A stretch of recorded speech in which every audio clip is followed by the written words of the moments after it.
Hi, everybody. This is Mitch Ashley, And I'm Alan Schimmel. and you're listening to another episode of Security Boulevard Chats. Out on the Baby, boulevard, Mitch. Out on the Boulevard. I love you're out on the Boulevard. I can always Yep. hear that song on my head, in my head. You know, Well, it's uh, either that or Hollywood Boulevard. I kind of always liked Hollywood, but this is Security Boulevard. There's no yeah, celluloid heroes. we're not into that flashy business. We're into, core, Except for doing the good Lola. work. Yeah, Except what? except for Lola. Yes. Oh my gosh. Anyway, hey, So Mitch, this it's is a good time to be talking security. We just well, got back from RSA. it is. I was just going to say we need to dedicate this as a special RSA recovery edition of Yes. Security Boulevard Actually, Chats. speaking of recovery, I went to the recovery breakfast at RSA Thursday. I did too. Yeah. Yeah, and that was good to see Mogul and Rich Mogul and I saw Adrian Lane there and a bunch of Uh-huh. other folks. But really, for me, the highlight of RSA this year, Mitchell, was, we've been doing the security bloggers meetup. You and I have been doing it for how long? 20 years. 20 plus. Yeah. Yeah. And of course, this year we changed it to the Security Creators Network, Security Content Creators. So we opened it up. And I'm glad we did. We had 125 people show up, which was more than we've had in many years. And a lot of new people, a lot of fresh faces, a lot of younger people, a lot of women, more diversity. But our core was there too, right? The Sure. people who, we came up with, Mitch, who have like senior positions. But not only, see, they're just leaders in this community. People like Andy Ellis and Rich Mogul and Chris Blask. And I'm just trying to think off the top of my head of the Trey Ford, Arsenic, Robert Hansen, Yeah. Storms, Andrew Storms Andrew is Storm. there. What's Just his name? Ron Werner, Yes, Werner. Thank from you. Forrester was, just so many old friends that you realize just how special it is to really be part of that community, Mitch. And man, I already wrote to Tonga Room, taking it for next year. I'm pumped Oh, to yeah. do it. It was an energizing, re-energizing experience, right? Yeah, I remember you said something about it. It reminds me of why I do this. This is yeah. why I love working in security. I love lots of parts of it, but this is the biggest reason. The people aspect, and that whole week was seeing, I mean, Mitch, you and I, we spoke about it in our DevOps chat. There's no lack of conferences you and I are going to around the world, some exotic locales and some mundane. Mhm. But there is nothing for me like going to RSA and seeing my people. Yeah. It energizes me. And seeing them come Anyway, by Broadcast Alley, right? Or coming yeah, to DevOps I just Connect, sit there like I have a window on the world and people are walking by and, it's crazy. Good stuff. including the FU guy standing outside shouting into his megaphone that he does every Yeah, year. but yeah, he's It's part all of it. part of the What are you going to experience. do? It's all part of the experience. Exactly. You don't know Um, what we're talking about. Come by Moscone West during yeah, RSAC. You might get to hear. I'm sure you will, actually. but we should mention all of the interviews we did do at Broadcast Alley at RSA are now up on techstrong.tv. They are. So if They anybody are. would like to, didn't catch them live, they want to see some of the, I don't know how many dozens of people we spoke to, um, feel free to check it out on techstrong.tv. There's some really Mitch, I good wanted to interviews. talk about something else, though. Yeah. Okay. Great. Um, I started hearing bits and pieces of this at RSA. There's a signal to noise ratio. You got to kind of work your way through. But, you and I have been going to RSA when there were 1,000 security companies in the world, and everyone said, there's no way we can afford 1,000 security companies. We can't support more than 600. And then it was 2,500 security companies. There's no way we could support 2,500 security companies. We can't support more than 1,000. I think there's like over 7,000 venture-backed security companies at not at RSA, in the world today. Oh, yeah. Many of them exhibited RSA, and then there are some who don't, like Palo Alto didn't have an official exhibit. but they were all over around RSA with activities and stuff. So there are 7,000 some odd public and venture-backed cybersecurity companies in the world, and more come out every single day, it seems. But I think what we're starting to hear is that CISOs and security champions at the board level, the exec level, the budget level, are starting to get pushback, saying, hey, man, we already bought dozens, if not hundreds, of security products. We have so many security products, half of them aren't even installed. And you know what? We got zero less breaches than we had 5 years ago. We have more. Yeah. We're even more concerned about attack. We're more concerned about the impact of what happens in a compromise. Stealing data is commonplace, but there's still consequences, when it's PII and things like that. But, also just business continuity. I mean, just the threat of being hacked now can cause you to pay a ransom without even being hacked. I mean, the real bottom line is they're asking, am I getting my money's worth? And Mitchell, I think back to you and I, it's still secure over 20 years ago now, working on those damn ROI calculators. Remember that? Yeah. Thanks. I didn't believe them then. I don't believe them now. Well, there's damn lies in spreadsheets. So exactly. But inquiring minds want to know, I'm spending millions of dollars. This isn't a cottage industry anymore. This is major stuff. And am I getting my money's worth? Am I getting protection? Now, look, we're on the inside. We're security folk. You and I both know we're much more sophisticated about security now than we were in 2005 or 2001 or the 1990s, right? But the attack surface, the threats, the level of the adversary, they're through the roof, man. Everything has grown more complex. Everything has grown harder. There's more at stake. There's a bigger pot of gold for those bad guys to go after. New big questions. How is AI going to change attackers and our capability, right? It's going to change it all for sure.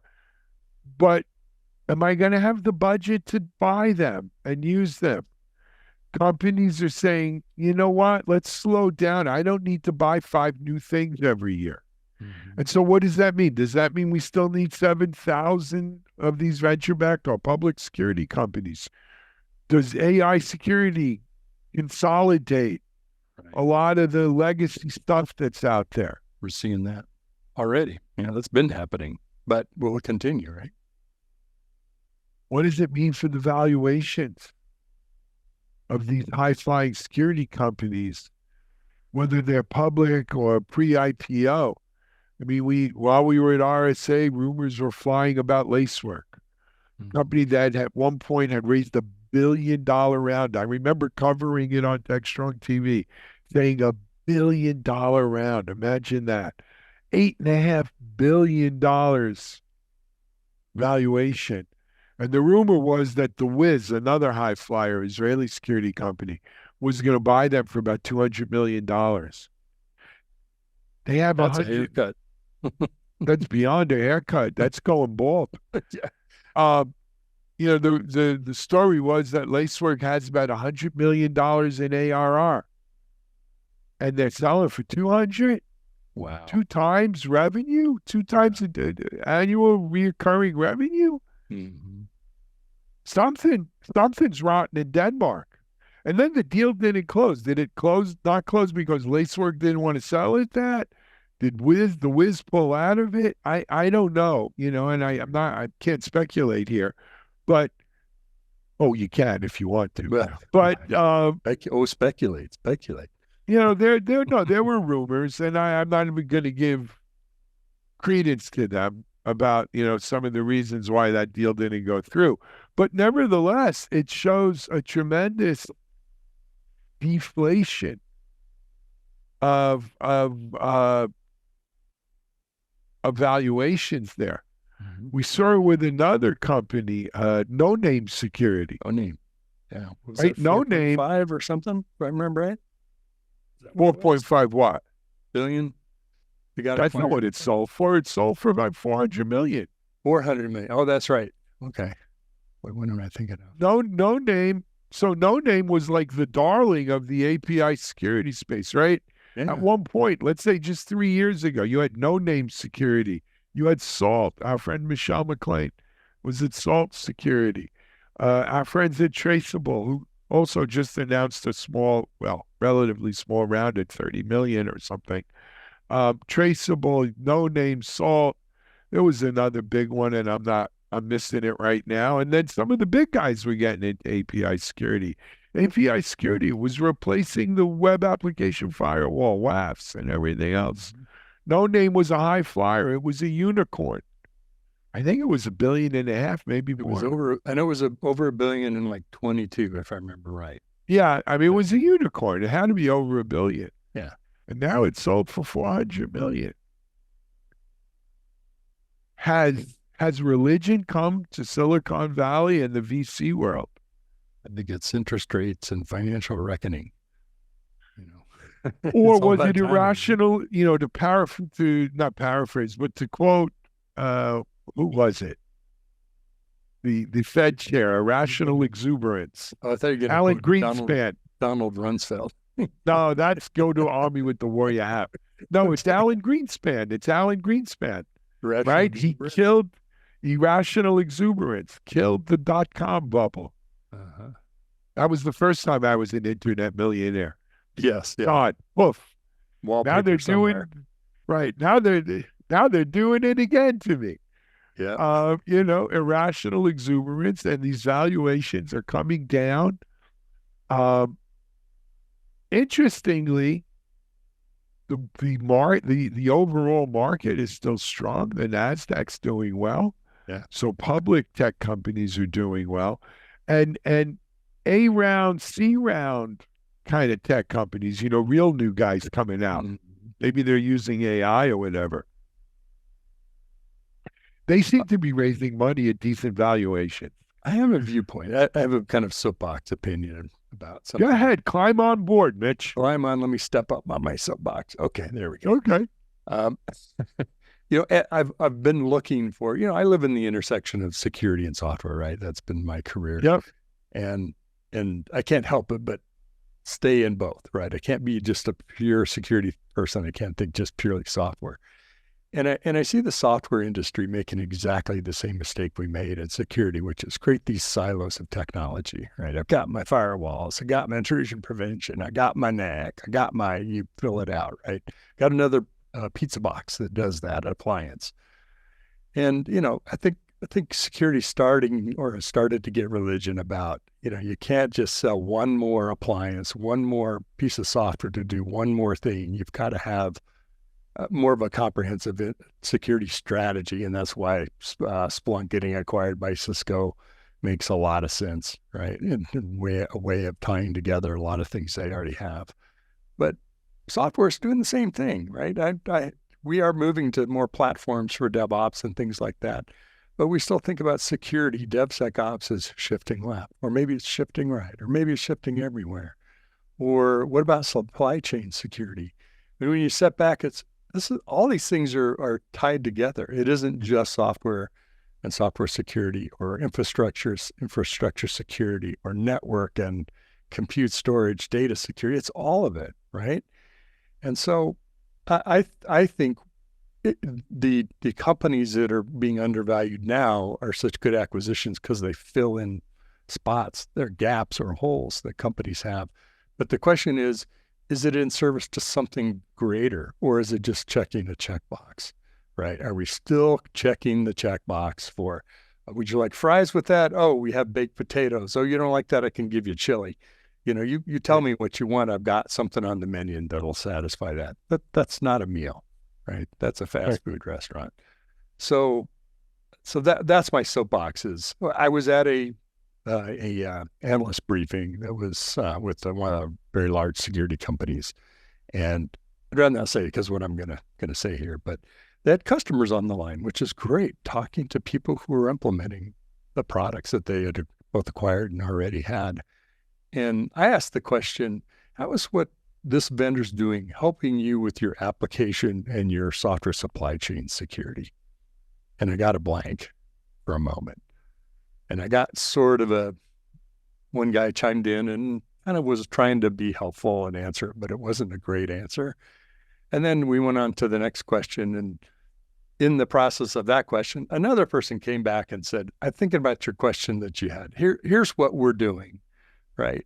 And it just, what it said to me is, you're selling security for security. You got to think about the software you're running on it. The whole thing is integrated together. The cloud native application is just a distributed app across the network. It just happens to be running on Kubernetes and a bunch of other servers. They're all APIs going across the internet.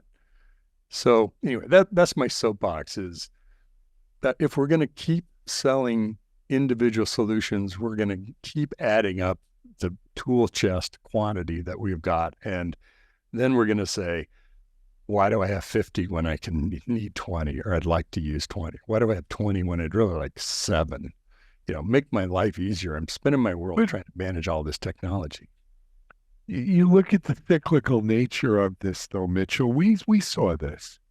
Like you mentioned, at one time we had firewalls and IDSs and load balancers and routers all sitting at the edge there.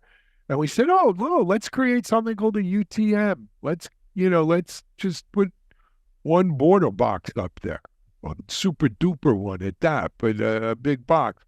And you know what? The whole endpoint thing, the whole host space. Let's just do host space security, server-based, boom, And then, hey, let's make sure our server-based security works with our endpoint security and it works at the perimeter. And we saw, and I'm not picking on them, but you saw the rise of like a Sophos. You saw Symantec before it was split up go down this route. Yeah. Cisco, though they never really got into endpoint, Cisco had a soup to nuts security kind of offering. Palo Alto starts out as a next-gen firewall. Right. They're all over now. Mm-hmm. So we have seen this move towards unified platform, if you will, for security, the same way we see it in DevOps, for instance. To me, that's always a pendulum, right? The one throat to choke versus best of breed. Mm-hmm. I think what really brings it home for you, though, Mitch, and I think, and if I'm wrong, correct me, what complicates it is there are so damn many categories now of silos of different types of security in this case, right? We're talking security. There are so many different kinds of security that the idea of buying a point solution for each one of those is mind-boggling. Yeah, and you could understand a gateway and an application firewall and a web firewall and all of them. Right? How many firewalls do I need? Well, now that I got all those firewalls, I might as well get a firewall policy manager. Right? Music to my friend Jody Brazil at Firemont years. Right? But you can start to see why people at the exec team and board level are saying, Jesus, another security product? Do I need another security product? This is 147. I didn't understand what the last 3 did. What's this one? And we still got breached and had to pay ransom or whatever last year. Screw it. Let's just pay insurance.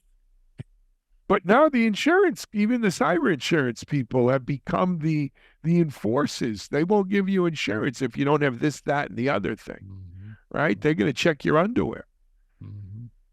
And PCI compliance days, right? Yeah. That's what and so you're back to that. I don't know what the right answer is, but I just feel like this whole thing has spun up to support more and more companies, more and more different kinds of security, more and more point solutions for more and more money. Let me ask you, do you think is it the VC investment economy that causes that escalation of the number of solutions because we get 500 startup companies kicked off with VC. No, not to make VC the bad guy of everything. No, they're not the bad guy. I think they're the symptom, but they're not the sickness. The sickness is every year you go to RSA, what do you ask yourself? What's new? What's new? Yeah. What's new? It's got to be, I need my new shiny trinket. I need what's new. I need next gen. The mantra's never less is more. No, it's never. I need more. I need what's new, because what's new is better. And so knowing that, the VCs are also looking for what's new, right? Imagine going to a VC and say, hey, I'd like to sell you. I think, Mr. VC, you should invest in my company. I have a new DLP, right? I'm going to stop data from being taken out of. But nevertheless, I've seen a lot of companies recently, they don't call it DLP, right? But they're going to protect data and make sure data doesn't leave our confines. Well, it's DLP. Yeah. It rose by any other name. Yep, I agree. And so that, I think that's what's at play there, Mitch. So are we going to sit here next year and say, there are 9,000 security companies. We can't support more than 5. Yes, we're going to do that. Tops. We know the answer to that already. It doesn't end, but sooner or later the Jenga tower falls in. Yeah. Here's a wrinkle in this time space fabric. At our DevSecOps Connect event, the DevSecOps and AI that we had at RSAC, we ran a poll during the session, and one of the last questions was basically, because of AI, how much are you going to have to rethink your security strategy? Is it a sort of wait and see? Is it an evolve with it? Is it like tie yourself to what the vendors are doing? Or is it, I think it's going to cause us to substantially rethink our security strategy. And I don't know if it's surprising or not, but I would say not the majority, but if you group them together, more people fell into the it's going to have a significant, or we're going to have to substantially rethink our security strategy. This is in the next 18 to 24 months. So it's not I'm not asking you for 5 years from now. What do you think you're going to be working on? Maybe, and I'm not being Pollyannic and, starry-eyed, but maybe AI is the thing that will cause us to rethink it as opposed to just another shiny object. Right now, it's another shiny object. It's another co-pilot. We have AI, ML, GenAI in our product. Can't tell you what it does, but we have it. Maybe that's going to be a spark. Who knows? It could be, or it could just open up another endless vista. At 20,000 companies. Right. We can't support more than 15. Oh my God. How could... Crazy. Just a crazy thing. Anyway, Mitch, we've been on a rant here, but we're probably about out of time for a chat. It's been good therapy. It's helping our recovery. You know what? I don't know if you guys out there liked it, but for Mitchell and I, look, this was wonderful. We're going to listen to it 5 times ourselves just to get the most out of this we can. It helps. Well, we do appreciate folks tuning in. It's fun for us to do this. Alan and I used to do this on the road all the time. Whatever city we're in, we record a podcast. And we usually were a little drunk until you lost the podcast equipment. But until there was that time that I shall never forget. Thanks to you. Well, I won't let you.